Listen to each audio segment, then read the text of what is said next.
Hey there, and welcome. Have you ever had that little moment of panic when someone asks you for the time in English? Or maybe you've been trying to set up a meeting and gotten a bit tangled up. You are not alone. It's such a common hurdle because, really, telling time is one of the most basic, fundamental skills in any language. So today, we're going to break down every single detail you need to master it, from the absolute basics all the way to some fun tricks that'll make you sound like you've been speaking English your whole life. Let's get right into it.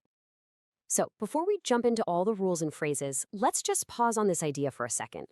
This quote calls time one of our most invaluable resources. And isn't that the truth? It's the one thing we can never get more of. Every plan we make, every schedule we follow, every memory we have, it's all built around time. So when we learn to talk about time, we're not just learning words. We're learning how to connect our lives with other people's. And that's why getting this right is so important. All right, so enough of the deep thoughts for now. Let's get super practical, because before you can tell the time, you usually need to ask for it. So let's start with the absolute first step. How do you ask someone for the time? Okay, these are the phrases you'll hear and use all the time. What time is it? And its shorter version, what's the time, are easily the most common. They're direct, simple, and you can't go wrong. Do you have the time is another really great natural sounding one. But I really want you to pay attention to this last one. Could you tell me the time, please? See how adding could you and please just softens the whole question? It becomes so much more polite. This is your go-to phrase if you're asking a stranger on the street. It shows a little bit of extra respect. So let's build this skill from the ground up, starting with the absolute easiest time to say in English. This is for when that big minute hand is pointing straight up to the 12. For these perfect hours, we use one simple little word, o'clock. It's a fun little piece of history, actually. It's a shortened version of the old phrase, of the clock. All right, to really lock this in, let's go through every single one of them. I really want you to get comfortable with the sound and rhythm. Ready? Here we go. It's 1 o'clock, it's 2 o'clock, it's 3 o'clock, it's 4 o'clock, it's 5 o'clock, it's 6 o'clock, it's 7 o'clock, it's 8 o'clock, it's 9 o'clock, it's 10 o'clock, it's 11 o'clock, and finally, it's 12 o'clock. Perfect. This might seem really basic, but trust me, this is the solid foundation we're going to build everything else on. Okay, with that foundation in place, we're ready to learn the more traditional, you might even say classic, way of telling time. This is the method you would use if you were looking at a clock with hands. Think of it like learning a secret code for the clock face. And the two most important words in this code are past and to. This picture makes it all so much clearer, right? Just imagine drawing a line straight down the middle of a clock, from the 12 to the 6. Everything on the right side of the clock, so from minute 1 all the way to minute 30, that's the past zone. We use this word because we're talking about how many minutes have gone past the hour. But the second that minute hand crosses over to the left side, from minute 31 to 59, everything changes. We switch to the word to. Now we're not looking back anymore, we're looking forward, and we're counting the minutes until we get to the next hour. This is the most important concept to get. On this side, we're always thinking about the hour that's coming up. Now, within this system, there are three super common phrases, kind of like landmarks on the clock. So a full hour has 60 minutes, right? Well, 15 minutes is exactly 1/4 of that. That's why for 7:15, we say a quarter past 7. It makes sense. Then 30 minutes is, of course, half of an hour. So for 7:30, we say half past 7. And when we get to 45 minutes, we have 15 minutes left until the next hour. So we have another quarter of an hour to go. That's why for 7:45, we say a quarter to 8. Notice we're already talking about the next hour, 8. Mastering these three will make you sound incredibly natural. Let's really drill down on this first half of the clock, the past zone. The formula is always the same. You say the minutes first, then the word past, then the hour. So for 2:05, we say 5 past 2. This literally means 5 minutes have passed since it was 2 o'clock. For 2:10, it's 10 past 2. When we hit 2:15, we use our special phrase, a quarter past 2. Then we keep going, 20 past 2, 25 past 2, all the way to our last landmark, half past 2. The number one thing to burn into your memory for this style is minutes first. Okay, take a deep breath. This is the part that can feel a little tricky at first, but I promise you can do this. The moment that minute hand ticks past the 6 at the bottom, we have to flip our thinking completely. We stop looking back at the hour we just left, in this case 2 o'clock, and we start looking forward to the hour that is coming. So let's look at 2:35. Our brain immediately jumps to the next hour, 3. And we ask ourselves, how many minutes until it's 3 o'clock? Well, there are 25 minutes left. So the time is 25 to 3. See how that works? Let's do another.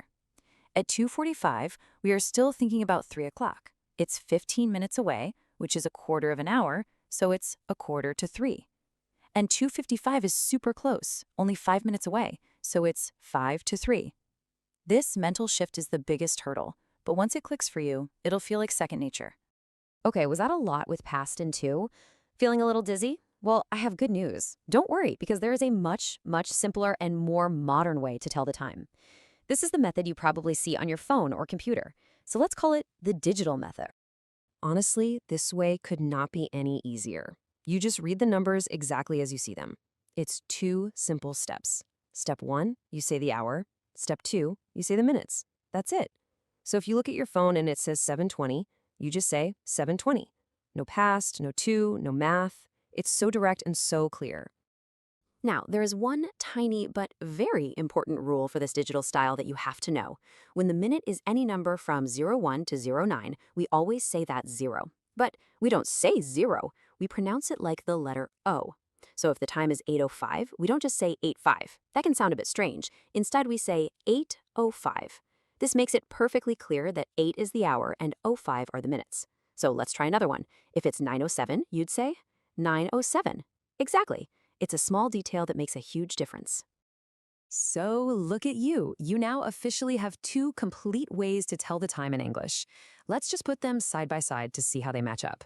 The time 7:15 can be a quarter past 7 or 7:15. 9:30 can be 9:30 or 9:30.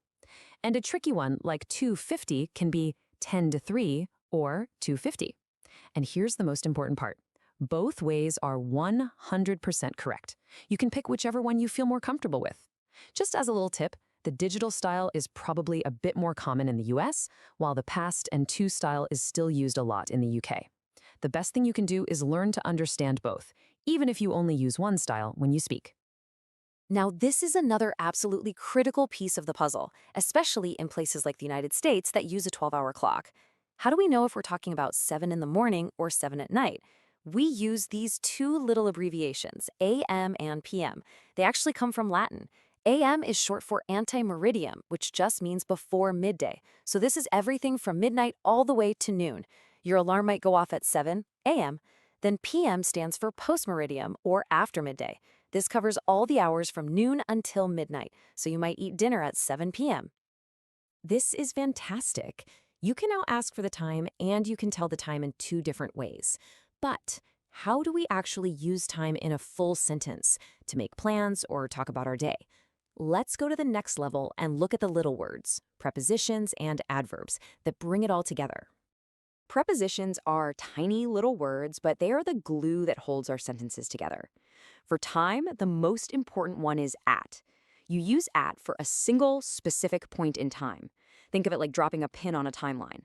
For example, the movie starts at 8 p.m., or let's meet at 10:30. Now, what if you want to talk about a block of time, something with a clear start and a clear finish? For that, you need the dynamic duo, from to.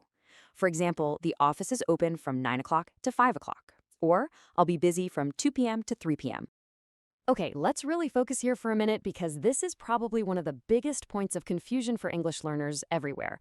For versus since. The secret to getting it right is to ask yourself a question. If your answer is about a length of time, a duration, then you use for. You're answering the question, how long? For instance, how long has she been studying? She's been studying for 3 hours. But if your answer is about a specific starting point in time, then you have to use since. You're answering the question, when did it start? When did she start studying? She has been studying since 5 o'clock. See the difference? For measures the duration, since marks the beginning. Adverbs of time are like little signposts in our sentences. They tell us exactly when something is happening and give our stories some context. For the past, you could say something like, I finished that report yesterday.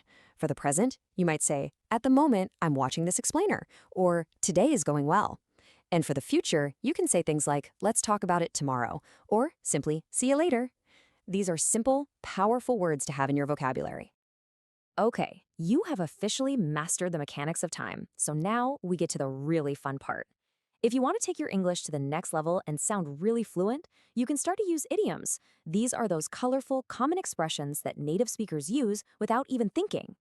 Is the answer yes? Of course it is. Idioms are like a secret password to sounding more natural and fluent. They show that you have a much deeper understanding of the language and the culture behind it. So let's dive into 3 of the most powerful and common time idioms you're definitely going to hear. Okay, first up is a classic. Time flies. This is what you say when you're having such a good time that you're shocked when you look at the clock. You could say, wow, it's midnight already? Time flies when you're having fun. Next, we have in the nick of time. This one is for dramatic situations. It means you did something at the absolute last possible second before it was too late. For example, I ran as fast as I could and caught the train just in the nick of time. And finally, a very wise one. Time will tell. You use this when the result of something is uncertain. You might say, I hope this new business idea works out, but I guess time will tell. And just like that, we've come full circle.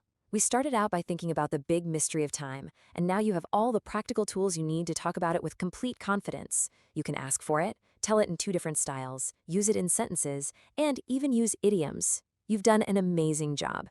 But as for that huge question of what time really, truly is, well, as we now know how to say, only time will tell. Thank you so much for joining me. You are doing great. Don't stop. Subscribe and watch the next video.